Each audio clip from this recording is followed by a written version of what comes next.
Hi, Commander Runningcloud here. Once you make a decision, once you make the big decision, all the little decisions are easier, okay? Once I made the decision to believe that my future is as a time traveler working for Star Trek, as I understand it from TV, Star Trek, which is a benevolent organization of intergalactic space travelers that work in anthropology and economics and negotiations and diplomacy, and that work to help ease the pain that builds up in civilizations, that uses advanced social sciences to solve complex problems for other peoples. I believe that Star Trek came here to this planet. And I believe it's taken them a very long time to get enough troops here to actually conduct the physical part of the battle. But I believe that Star Trek people have been here influencing our civilization, recruiting people like me to be new members, new employees. And that's what I believe. And once I found proof of it from the academic community of Courtney Brown and Michael Sala and Stephen Greer and Carrie, what's her last name? She's not exactly an academic, but she is a journalist. And Linda Moulton Howe. All those names that have been studying and reporting on alternative to the mainstream civilization story, all of those people. But most recently, about 2 weeks ago, I heard that Star Trek was real and Star Trek recruiting was real. And it just made all of my dreams go to another level. So I started Commander Runningcloud's log. I started Commander Runningcloud's log because I think it's important to understand that we are moving into the future.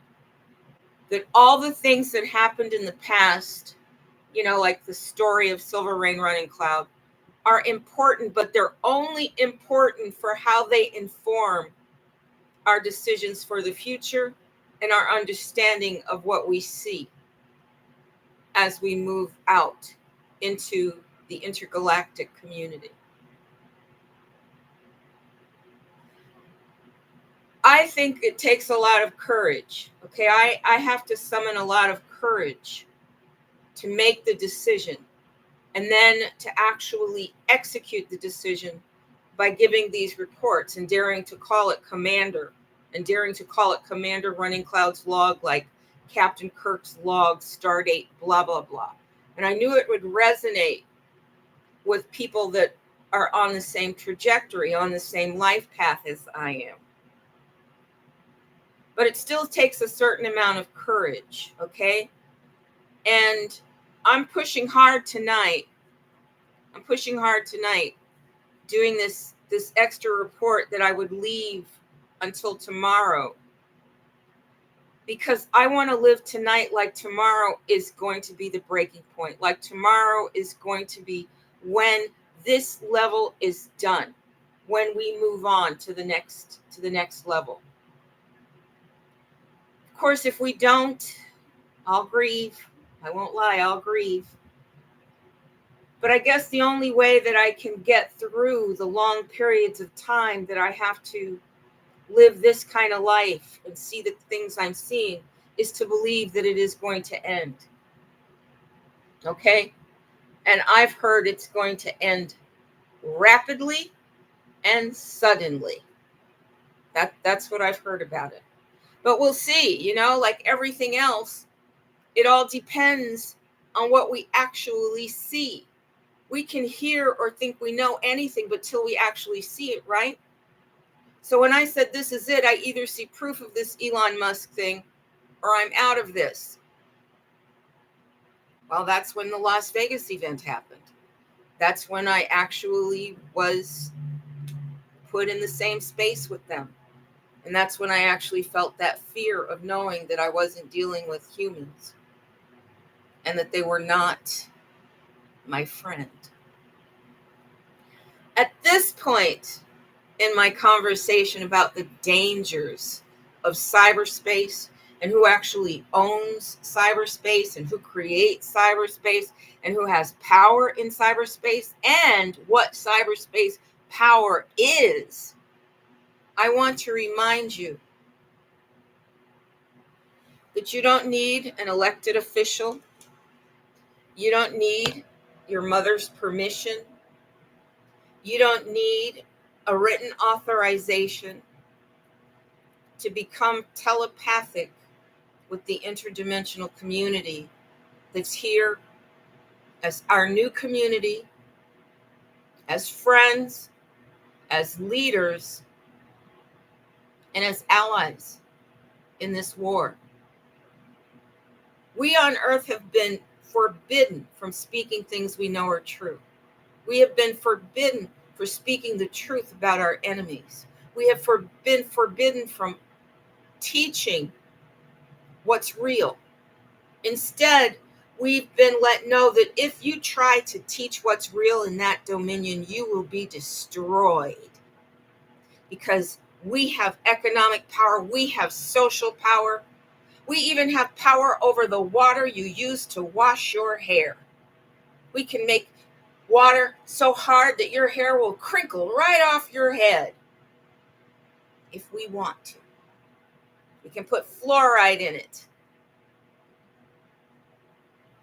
We can take all your waste, turn it to fertilizer, and put E. coli in your lettuce.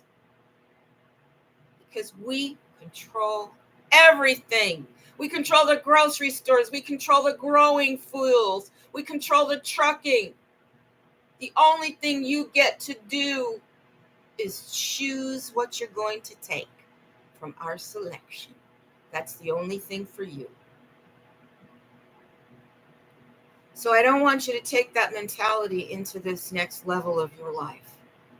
I want you to understand that you have the power to say, I do not give my consent to being a subject of this regime that has been enforced on me. I do not give my consent to be treated like a lowly animal. I do not give my consent to be a bioweapons or a biological experiment or the feeding ground for interdimensional creatures that live on human flesh. I do not give my consent. I protest. And you can even go farther than that. You can either go farther than that and say, I renounce all written contracts that include me as a commodity. I renounce them all. And anybody that signed them, I condemn them for eternity as my personal enemy. You can even say that. But you want to know what? You can go even farther and say, I call on the interdimensional warriors to come and fight with me. Because I am not going to be a subject of this tyranny. I'm going to fight. Please fight with me. We've been told that they're here, that we've got other superior forms of life all around us now. But if we act like we can't see them or we don't know them or we say, oh, that's my imagination, then other people that know better will speak for you and make decisions for you, just as if you're a 2-year-old baby Oh, she said, give me the spoon. You see, needing the interpretation from your parents. Grow up. Speak for yourself. Tell the good ETs. Tell the interdimensionals that you want to be happy in your life. That you want to be free.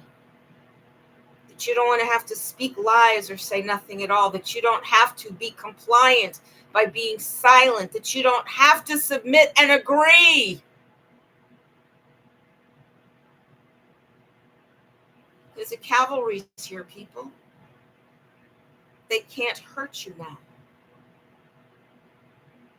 They can't hurt you.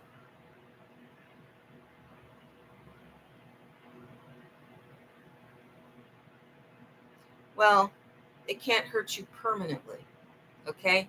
Because I'm sitting here with pain in my teeth because there's something still living in me that I did not give the authority to live in me.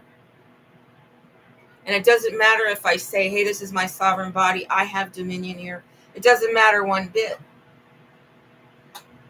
Because whatever they put in me has the power to defy my free will.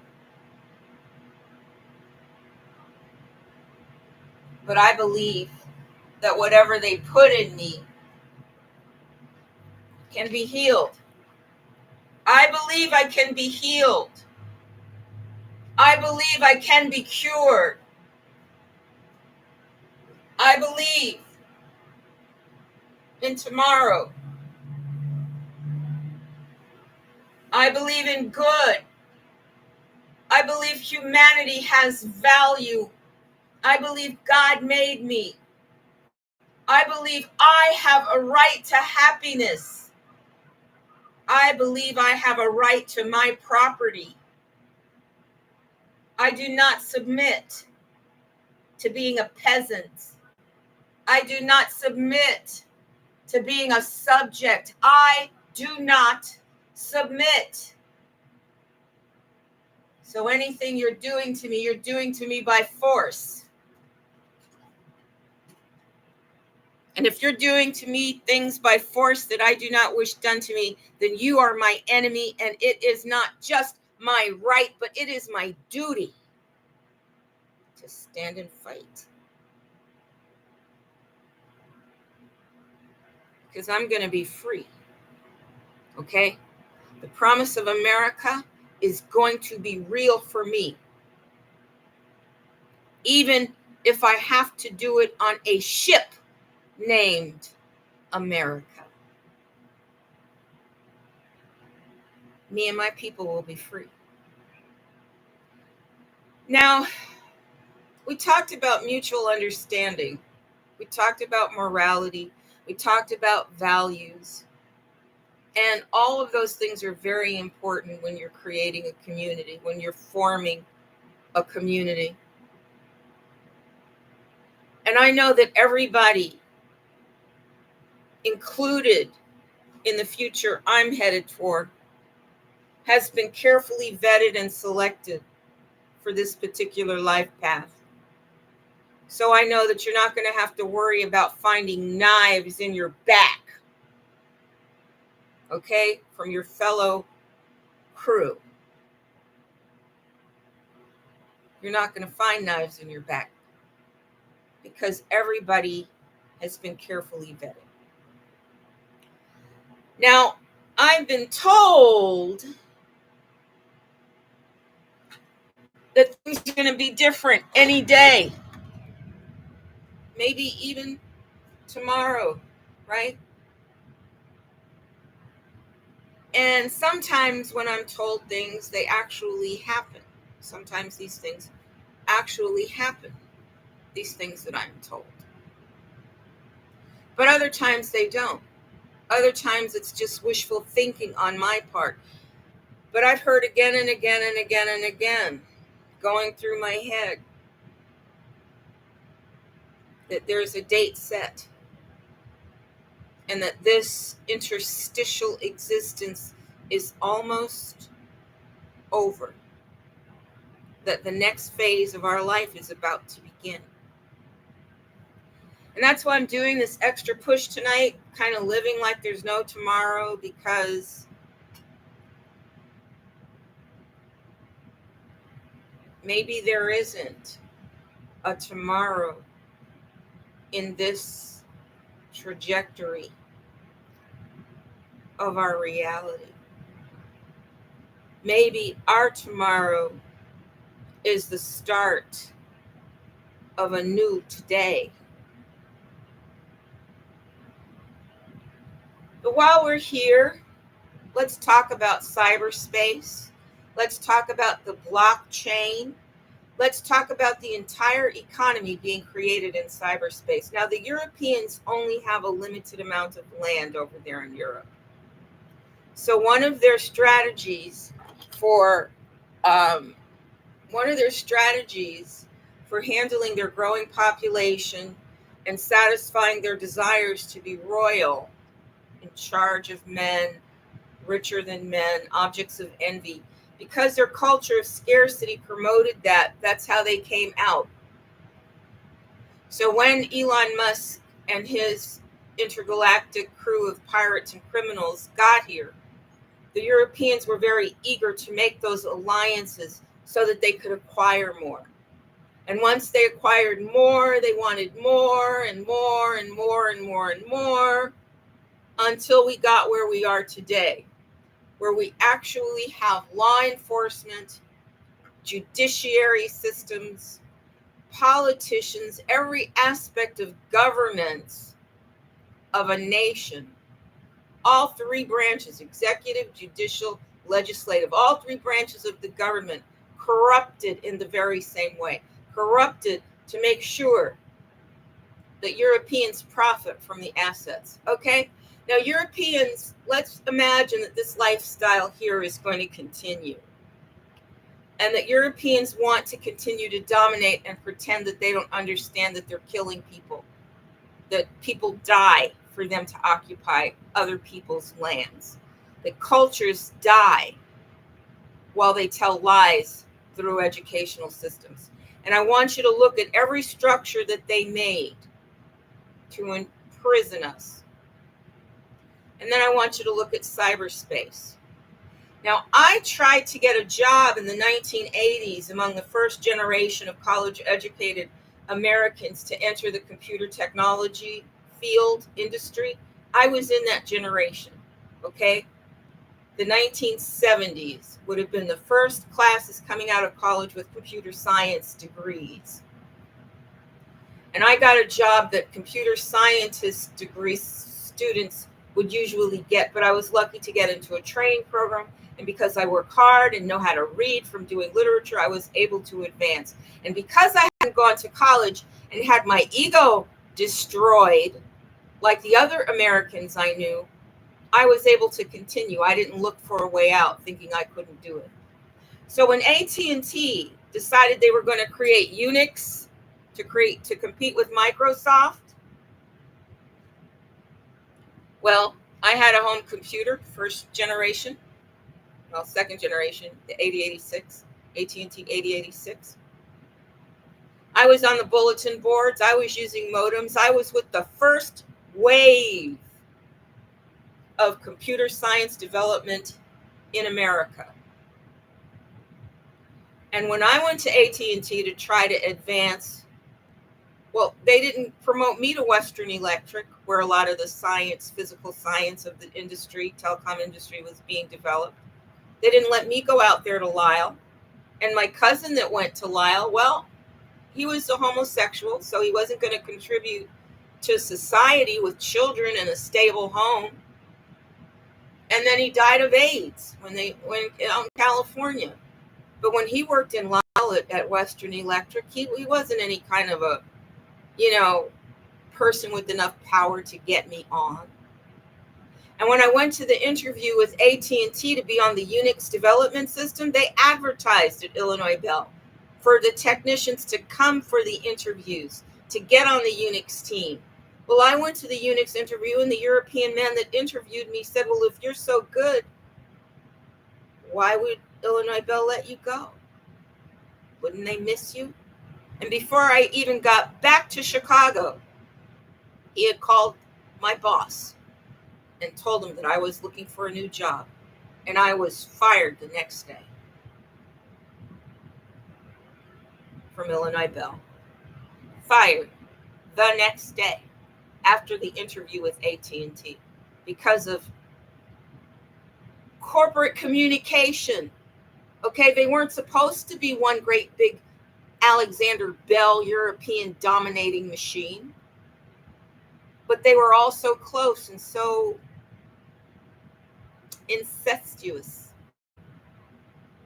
that a stranger from AT&T hiring for the Unix development team, which is an operating system.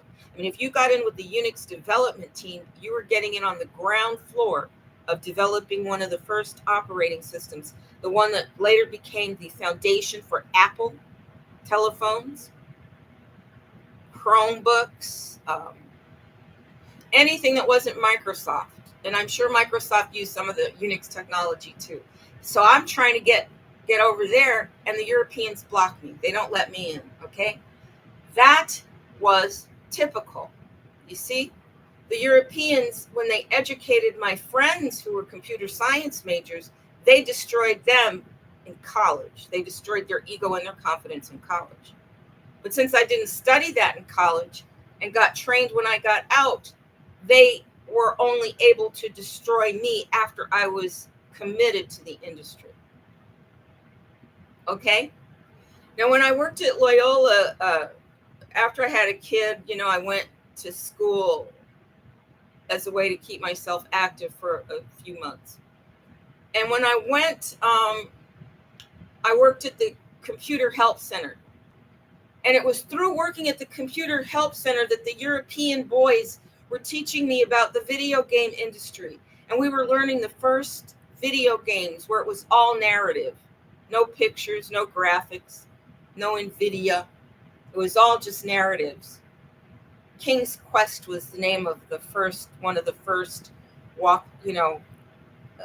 video game developments that was released to the students in computer science. And that's where I learned that it's word of mouth. That word of mouth was how they were teaching, that you couldn't get a textbook that was going to teach you how to be a computer scientist or explain cyberspace to you. You had to actually be there with the developers. And even then, they would try to keep you cellular, so you wouldn't know much more than what you knew. That's a very military approach, isn't it?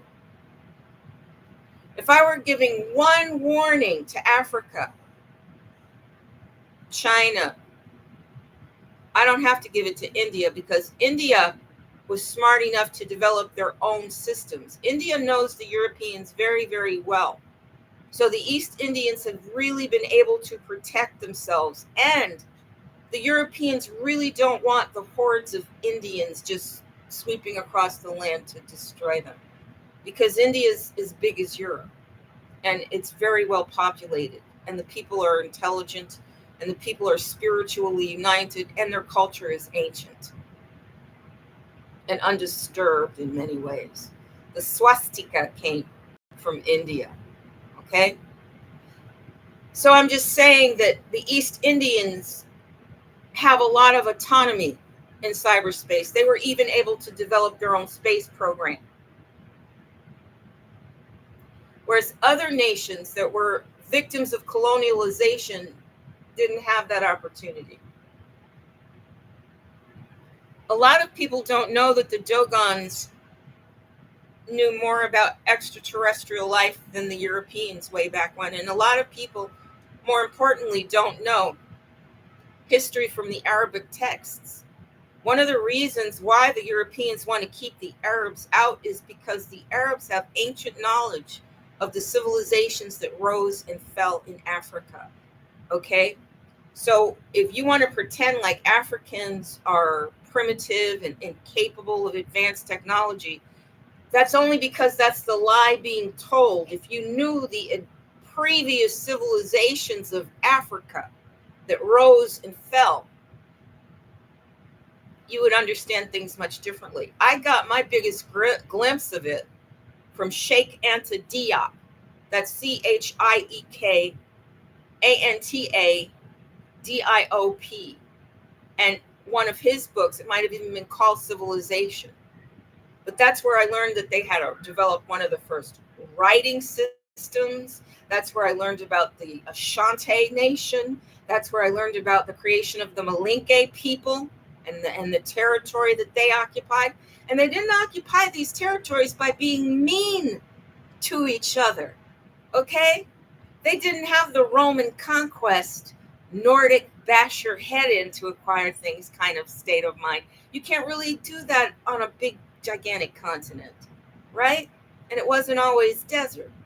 And we might even wonder, how did it become such a desert? Could there be any manipulations creating that? How come Lake Victoria is shrinking? Where'd all the water go? You see? But these are questions that we're not supposed to ask. These are questions that can make you lose your head, because these are questions that expose what the Europeans are doing to gain control of the assets before the people even know that they're there. And if you're excluded from industrial development, from industrial technology, then you don't even know what the important elements are. And if you're excluded from the reports on what's in the land, then you don't even know what you're sitting on. And that is the way it was created. That's the way it's been created, to make sure that people can't rise. So if I were going to give some advice to the people of Africa and China, I'd say develop your own cyberspace. Do not work with the cyberspace of the Europeans, because the European cyberspace is just another Trojan horse, like the UN, like government. It's just another Trojan horse, like democracy. Okay? You'll be so enamored with the idea of being known all through the world that you might forget that they're collecting data on you. And that once your desire for the product is there, you're going to have to buy it from them. And they're going to mine your assets like they do right now to produce it. That economic system has to go away. Let's talk about cyberspace as real estate. Now, the Europeans, if the whole world says, we're sorry, Europeans, but you can't come here and steal our stuff anymore. You'll just have to do what you do with your stuff in Europe, right? And as far as patents, so many of those ideas were stolen by men like Sheldon L. Epstein, who parked and camped out at Northwestern University Technological Institute. So many of those ideas have been used for war, like Charles Lieber and the Weiss Institute of Harvard. So many of the things that you've patented, you've used to hide from us what you've done and what we have done, and you have stolen. So in terms of patents, those would be gone bye-bye, right? We would just release the patent library to every nation and say, no penalty, use it. Develop your society, use it. From you to me, from me to you, because half of it's stolen. Those patents are done where you can't even see them. Now, I know that Terrence Howard made his patents, and I would love to say, except for Terrence Howard, but the truth of it is he only made those patents to protect himself from being exploited, like the people that actually created the telephone system that Alexander Graham Bell got credit for, the people that actually created the cotton gin that Eli Whitney got credit for, the people that actually created the intellectual property that Europeans got paid for creating and made a whole industry out of stealing other people's ideas. So patents would just be gone in the new world. Why would you keep patents to yourself when they are the foundation for the future of an industry? Right? But when you've got predators that want to hold you at a certain level of technological sophistication and keep you there, to exploit you, to spy on you, to control you, to limit your access to advancement, to get as much money out of you as they can before they advance you to the next level. When you've got people like that, you need to be alarmed. You need to be worried. You need to get them out of power, and you need to find out all the information that they've stolen and all the information they've created.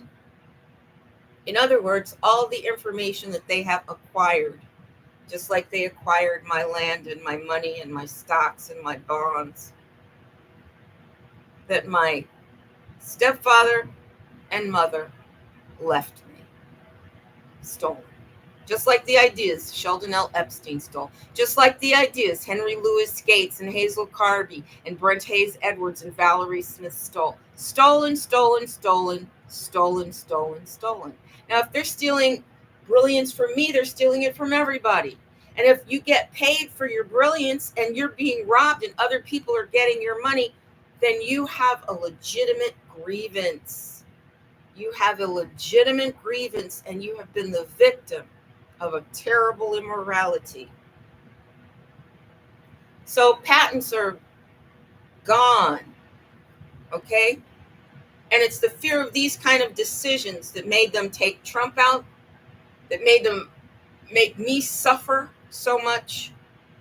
But it's my awareness of these kind of decisions and how wrong they are that give me the privilege of serving in Star Trek and the intergalactic community. It's my morality and my courage to stand up and say something about it, and my ability to remember all the things that happen and put them together in a narrative that makes sense to you and me. So let me continue with what's happening in cyberspace and why that's a danger for you, especially if you're a developing nation. Cyberspace, the blockchain, consists of all the data that you produce.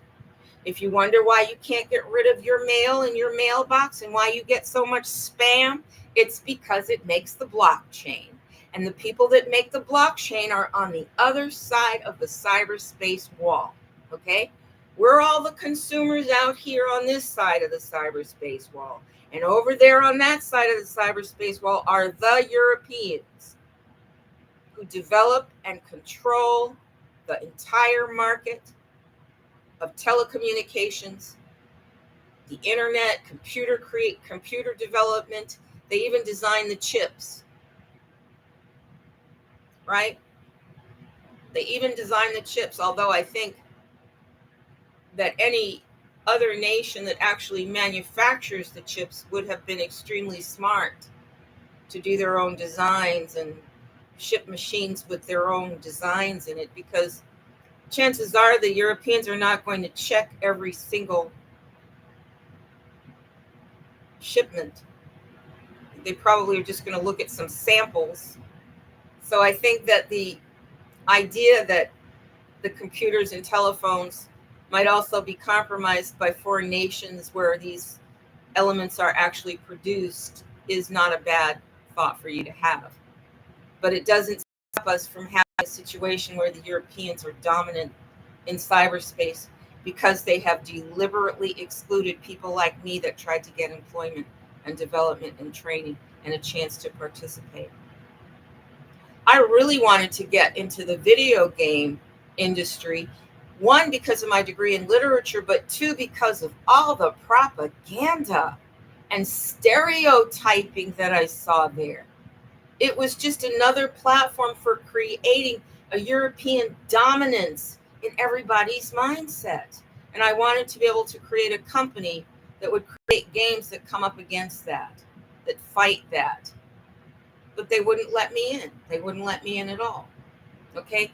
But all my posts to social media, all the messages that come through my email, all the unwanted messages from the Republican Party that come through my phone, the Republican Party communications people are getting rich building the blockchain with political propaganda, with ads for their people.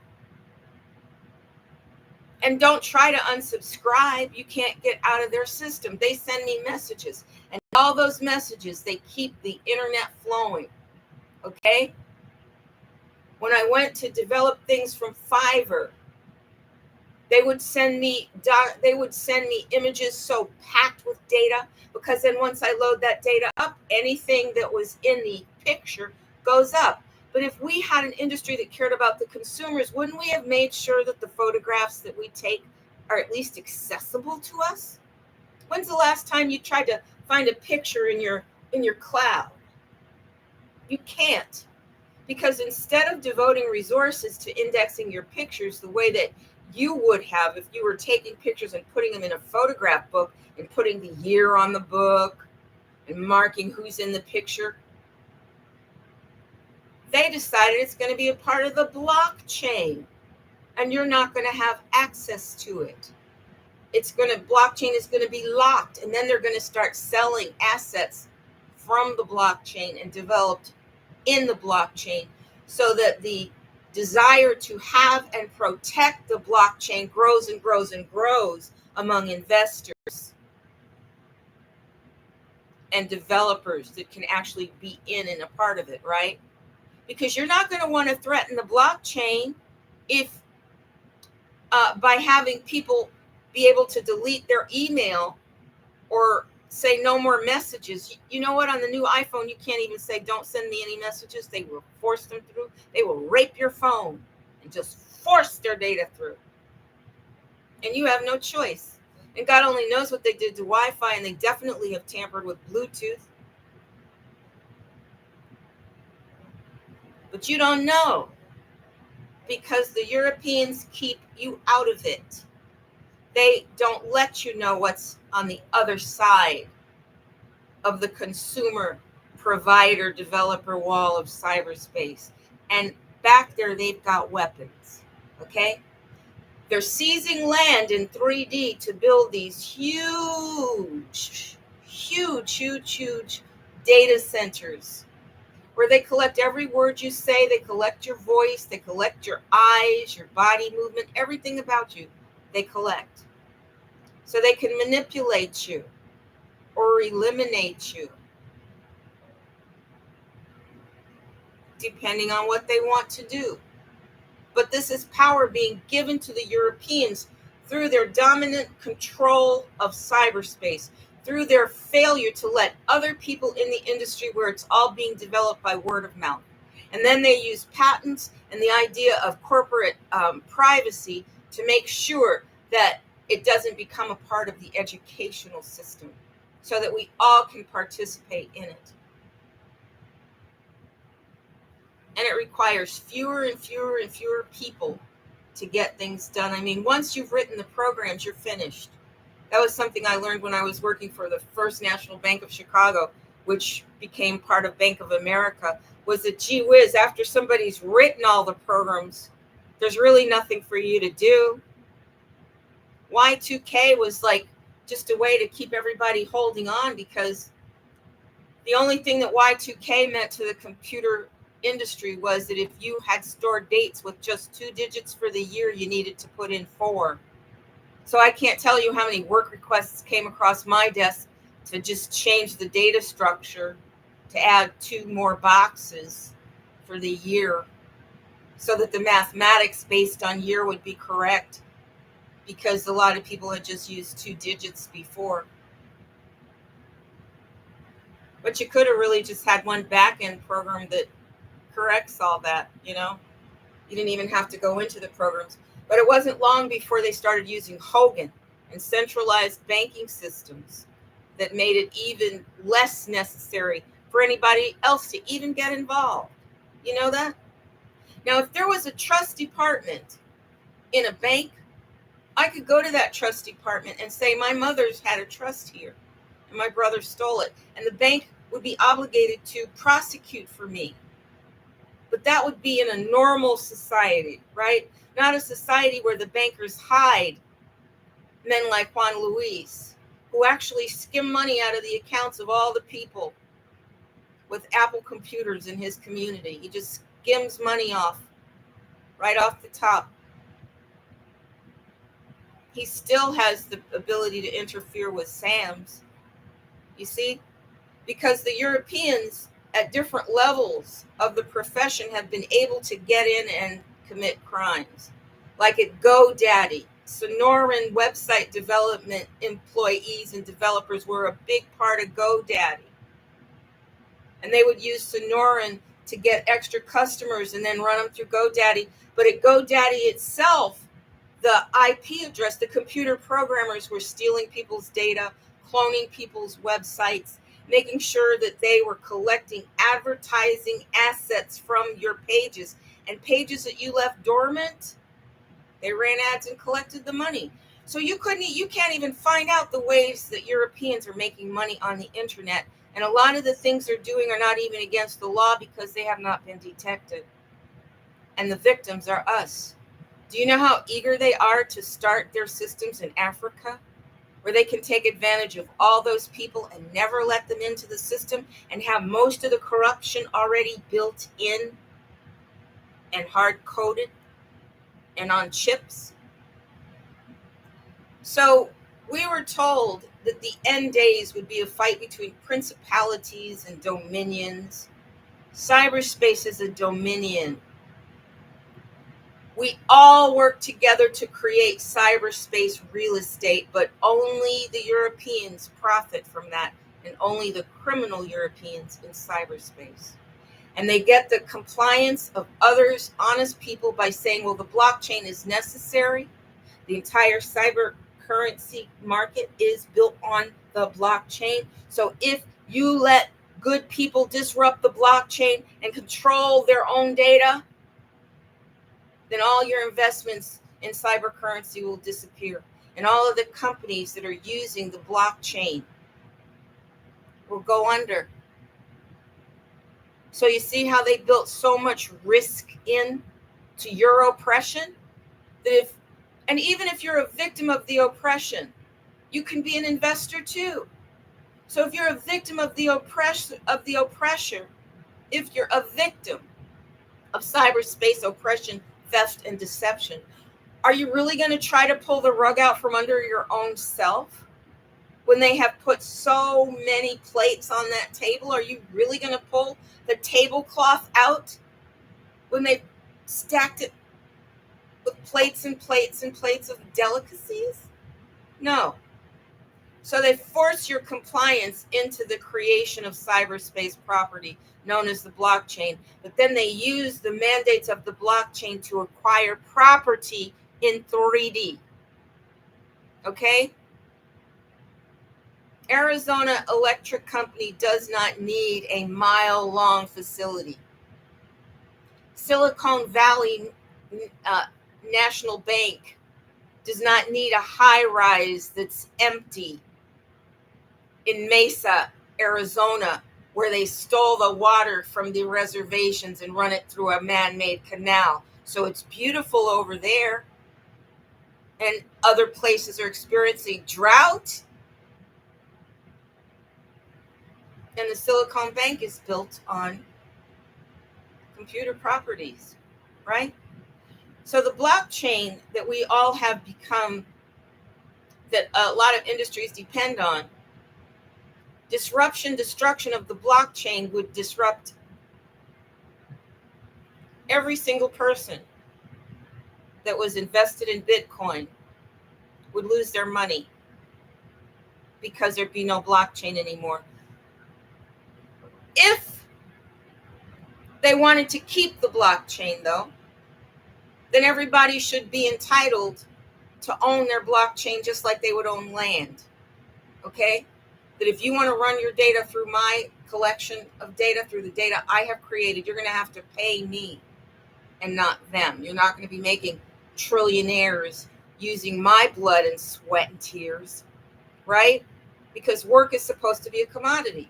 So if I spend time making 69,000 tweets for Twitter, and then Elon Musk creates an environment so hostile that he drives me off and he puts his big black ex-pirate flag there, then he still gets to profit from my 68,000 tweets, my cyberspace property. But if we revised all the laws and said everything you created in social media, everything you created in cyberspace, everything that's stored in your cloud, you don't even know half the stuff that the programmers have decided they're going to store in your cloud, because they're making a blockchain, which creates an economy for them that they can later use in this economy, the real world, the 3D economy, right out of cyberspace. They're going to take those profits built on your stuff. And if that's not slavery, I don't know what is. I mean, the Europeans waited until the blacks built the South up and made the South a leading agricultural center for the world with cotton and other crops, at least for America too. And once the black people made the South prosperous, they decided, we're going to have a civil war and we're just going to take it all over from you. You're going to lose all your stuff. And then we're going to really push hard on racism.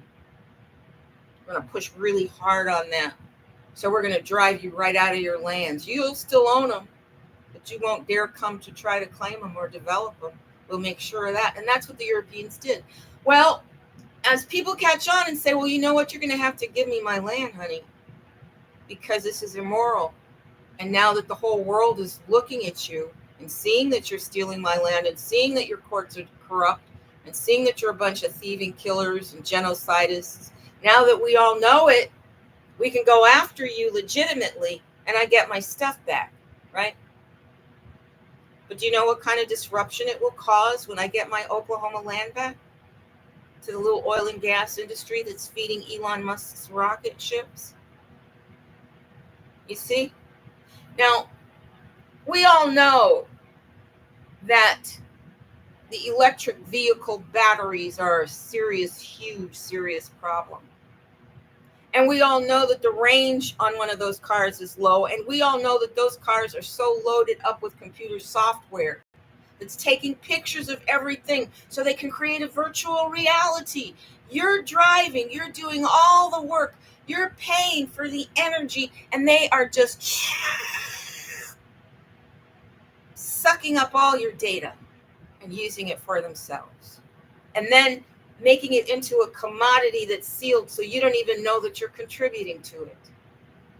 So believe me when I tell you that cyberspace is a dominion, and it's a dominion worth fighting for. But a lot of people have a lot to lose because it's come this far. But if it goes farther, you're going to lose ever much more. Because they already have the ability to attack you using your phone. So maybe in America it's too late, but in Africa it's not. Don't let them in. Don't let them in, you see? But then we got Elon Musk with the Starlink, who says, you don't have to let us in because we're in the sky above you now. We'll just take you. We'll just take you. And now that we've got Harvard, Charles Lieber, and the Weiss Institute and DARPA creating bioweapons, and we're fighting a war and we're giving away United States of America Corporation dollars collected from the citizens using the privately held IRS system that just sucks your cash out, right? Because your work is worth something, isn't it? When you first started social media, we didn't think it was going to be privately owned. We figured it'd be handled like a utility because we all contributed to it. It wouldn't be there if we didn't make it. If you didn't sit there typing everything in, nothing would be entered and there wouldn't be anything in memory. So there'd be no blockchain, okay? Did you know that even your transactions have been commodified, that every time you touch your phone, somebody gets paid for you doing the work? Because any expenditure of your energy is a commodity and can be commodified. You've got people that are consultants that get paid just for giving their advice because their breath is a commodity. Everything about you can be commodified. The question is who's going to claim the profits on it? You or me? So Cyberspace is making a slave of you, and you need to really understand it. There should be no secrets about cyberspace.